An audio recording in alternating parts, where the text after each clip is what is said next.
Have you ever looked at your life and thought, there's nothing wrong, so why do I feel this empty? You're not a failure. You're not broken. And no, you're not ungrateful. But something feels wrong, and the worst part is that you can't explain it. Because you don't even know where the real problem is. But why do so many people never escape it? On the outside, your life looks good. You're working. You're showing up. You're doing what's expected. But inside, there's a quiet confusion. Because you feel like you're moving, but you don't know where. Psychology has a word for this. It's called existential dissociation. This happens because your life conforms to society's standards, but not to your inner needs. But know that this mismatch is slowly wearing you down. During our growth, we are taught very specific things. If you do the right things, get the approval of others, be effective, you will feel satisfied. But satisfaction doesn't come from checking off boxes. It comes from meaning. Your brain can handle stress. What it can't handle is aimless effort. Working hard without knowing why. That's why boredom builds without satisfaction. But that's when the feeling of being lost begins. Here's what no one tells you. Your brain is not designed to make you happy. It's designed to keep you safe. Familiar routines seem safer than meaningful risks.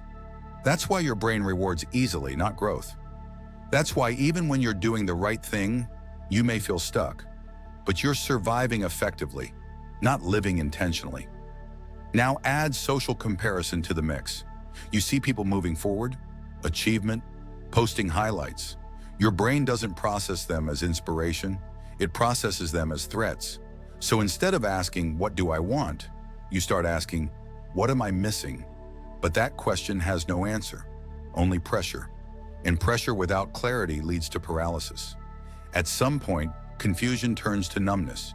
You no longer feel excitement, but you also lose the feeling of deep sadness. Psychology calls this emotional blunting. It's a defense mechanism. When your mind doesn't see a clear path forward, it turns everything down. Not because you're weak, but because you're too involved. People like to say this, others have it worse. Be grateful. Gratitude is not a substitute for purpose. It never has been. But you can appreciate your life and still feel lost in it. They are not opposites. Suppressing the feeling doesn't solve it. So your brain learns that your internal signals don't matter. But remember, feeling lost is not the problem. It's the signal, a sign that you've been living on automatic. You're following momentum instead of intention. The real question is not, what's wrong with me? It's this. What part of myself have I neglected to keep things okay? This question changes everything. But remember too, people don't find clarity all at once.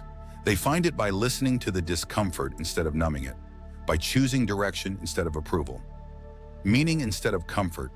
Feeling lost is not the end, it's the beginning of alignment. But if you don't rush through it, if this video seems uncomfortably accurate, it's no accident. Your mind wants something more honest. Not a higher pitch, not fake positivity, just clarity. And clarity begins when you stop asking, how do I fix myself? And start asking, what do I really want? Sit with that thought.